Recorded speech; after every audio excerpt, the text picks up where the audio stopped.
कई सालों से स्टॉक मार्केट में काम करने के बाद भी अगर आपकी स्थिति लॉस में है और स्टिल आप अभी तक कन्फ्यूजन में ही जी रहे हैं, तो मैं बताऊं इसके पीछे जो सबसे बड़ा फ्लॉ है वो आपका कोई हार्डवर्क या आपका कोई डेडिकेशन नहीं है। यहाँ पर आपके एफर्ट्स में कोई कमी नहीं है।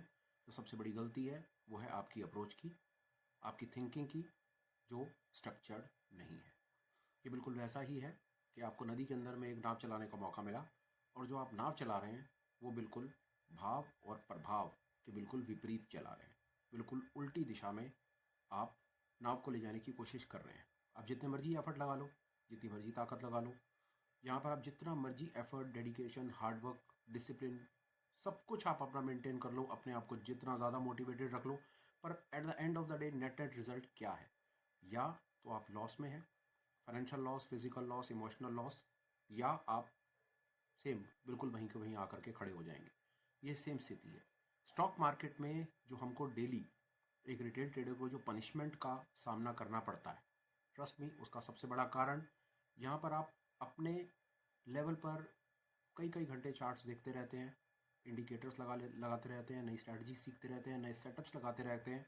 सब कुछ अपने तरीके से, आपके डिसिप्लिन में कोई कमी नहीं है, आपके एफर्ट्स में कोई कमी नहीं है, आपके हार्डवर्क में कोई कमी नहीं है। तो फिर ये स्टॉक मार्केट के अंदर में रेगुलर बेसिस पे जो पनिशमेंट हम सबको, स्पेशली रिटेल कम्युनिटी को जो झेलनी पड़ रही है कॉन्टीन्यूस बेसिस के ऊपर, उसका सबसे बड़ा कारण है हमारी इनकम्प्लीट और अनस्ट्रक्चर्ड अंडरस्टैंडिंग। इसके बारे में और बात करते हैं। यहाँ पर ये इनकम्प्लीट अंडरस्टैंडिंग या इनकम्प्लीट नॉलेज या अनस्ट्रक्चर्ड जो कहानी है, इसके कोई गुनहगार हम एक रिटेल कम्युनिटी अपने आप में नहीं है। ये एक ऐसा कोई सब्जेक्ट नहीं था जो स्कूल कॉलेज में पढ़ाया जाता या इसकी कोई प्रोफेशनल स्टडी होती। पर फैक्ट ये है, इस पर्टिकुलर बाजार में सबसे ज़्यादा लॉस करने वाले वो लोग हैं जो अपने अपने डोमेन में बहुत ज़्यादा कामयाब हैं, बहुत ज़्यादा पढ़े लिखे हैं और अपनी अपनी फील्ड में एक बहुत बड़ी रिस्पेक्टेड पोजीशन होल्ड करते हैं। कुछ एक नाम लेते हैं, बहुत सारे लोगों से बात होती है, मैसेजेस आते हैं, पता चलता है वो अपने डोमेन के डॉक्टर्स हैं, इंजीनियर्स हैं, चार्टेड्स हैं, आर्म फोर्सेस में बहुत डेकोरेटेड पोजीशंस होल्ड करते हैं और बहुत ज़्यादा समझदार और सुलझे हुए लोग हैं। ऐसा नहीं कि वो एक कोई कच्ची उम्र में 20-25 की उम्र के अंदर में किसी इमोशंस में आकर के ट्रेड कर रहे हैं। यहाँ पर स्थिति 60, 65, 70 और 75 साल तक के लोगों की भी कुछ ऐसी ही है जो मैं आपके साथ में बातें कर रहा हूँ।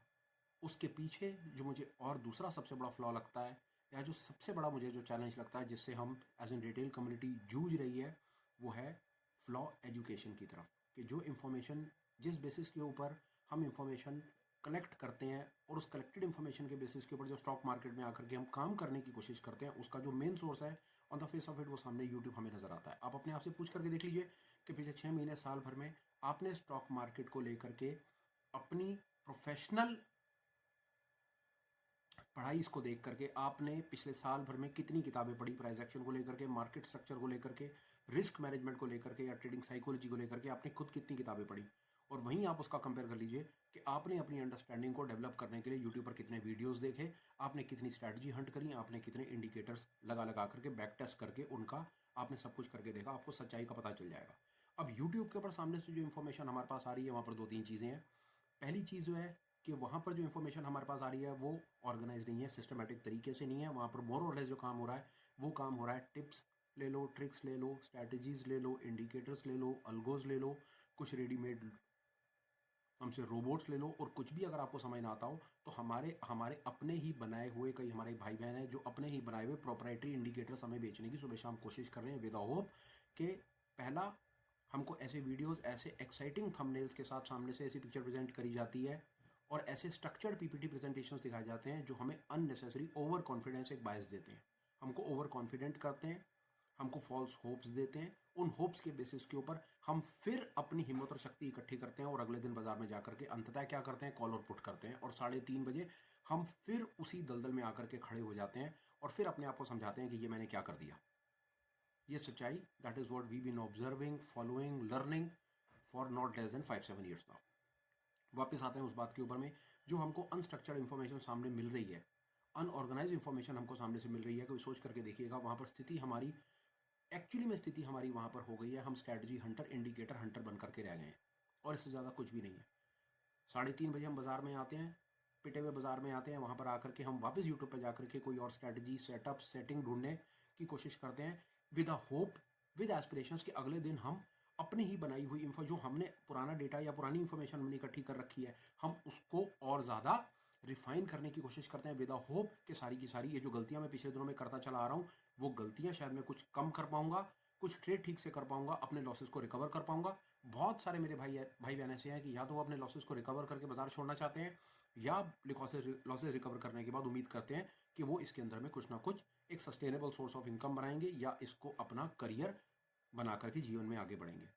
मैं आपको एक चीज़ बताऊं, चाहे आप जितने मर्जी होपफुल होते रहें, जितने मर्जी स्ट्रैटेजी इंडिकेटर हंट करते रहें, इस अप्रोच के साथ चलेंगे ना तो बहुत बहुत बहुत ज़्यादा चांसेस हैं कि सक्सेस आपके आसपास आने वाली नहीं है। मैं आपको बड़ी स्पष्ट और क्लियर शब्दों में बता दूं, कोई लाग लपेट ना करते हुए, सच्चाई ये है कि आप इनपुट सेम डाल रहे हो और रिजल्ट्स कुछ और एक्सपेक्ट कर रहे हो। ये है जीवन की सबसे बड़ी सच्चाई। मैं आपको बता दूं, इनपुट आप सोच करके देखिए, अगर आपकी स्थिति 4-5 साल में ऐसी सेम टू सेम है जैसी आज है या बदतर हुई है, तो उसका कारण सबसे बड़ा ये है कि आपकी अप्रोच, आप जो आपका इनपुट डालने का जो मैकेनिज्म है, जो तरीका है, वो मोर और लेस सेम होगा।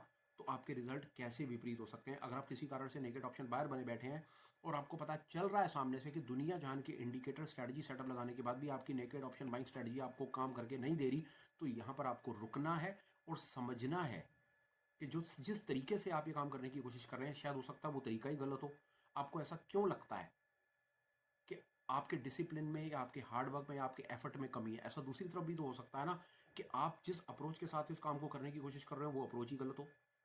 मेरी समझ के आती है यहाँ पर आपको एक क्लियर अंडरस्टैंडिंग लेनी चाहिए, उस अप्रोच के साथ जीवन में आगे बढ़ना चाहिए। और मैं आपको बताता हूँ, पहले मैंने आपको इसके अंदर बताने की कोशिश करी कि इनपुट आप जैसे डालेंगे आपको रिजल्ट वैसा ही मिलेगा। आपके जब तक आपका इनपुट चेंज नहीं होगा तब तक आपका आउटपुट चेंज नहीं होगा। इसको सरल स्पष्ट शब्दों में लिख लीजिए। अब आता हूँ दूसरी बात आपके साथ में करता हूँ, और वो दूसरी बात ये कि जो आपको सामने से यूट्यूब सोशल मीडिया के माध्यम से इंफॉर्मेशन दी जा रही है, वहाँ पर कहानी सारी की सारी है, वहाँ पर आपको ये बताया जा रहा है जो आप सुनना चाहते हैं। This is the reality. जो आप एक्चुअली में सुनना चाहते हैं ना, वो आपको परोस करके दे दिया जाता है। जैसे 50,000 से 10 लाख रुपए कैसे बनाए, कैसे मैंने रातों रात अपने लॉसेज रिकवर कर दिए, कैसे मैंने इतने इतने लाख रुपए का इतनी छोटी सी कैपिटल से ये बना दिया। आप एक्चुअली में सुनना ये चाहते हैं, आपको ये परोस दिया जाता है, आपको फीड कर दिया जाता है, प्लेट में सजा करके दे दिया जाता है बढ़िया बढ़िया थंबनेल के साथ। But the reality is, reality क्या है? आपको क्या देना चाहिए जिसकी आपको ज़रूरत है। आप इसको दूसरे तरीके से समझिए। आपको मिल रहा है जंक, जो आपको देखने में जंक फूड मिल रहा है, जो आपको देखने में बहुत अच्छा लगता है, खाने में बहुत टेस्टी लगता है, पर आपको एक्चुअली में ज़रूरत किस चीज़ की है? फ्रेश फ्रूट्स एंड वेजिटेबल्स की। खाते रहो सारी जिंदगी जंक खाते रहो, देर सवेर होकर के आपको डॉक्टर के पास ही पहुंचना पड़ेगा। डॉक्टर ने भी आपको 6 महीने साल भर के बाद बताना है कि ये जंक खाना बंद कर दो, अब फ्रेश फ्रूट्स एंड वेजिटेबल्स खाओ अगर तबीयत ठीक रखनी है तो।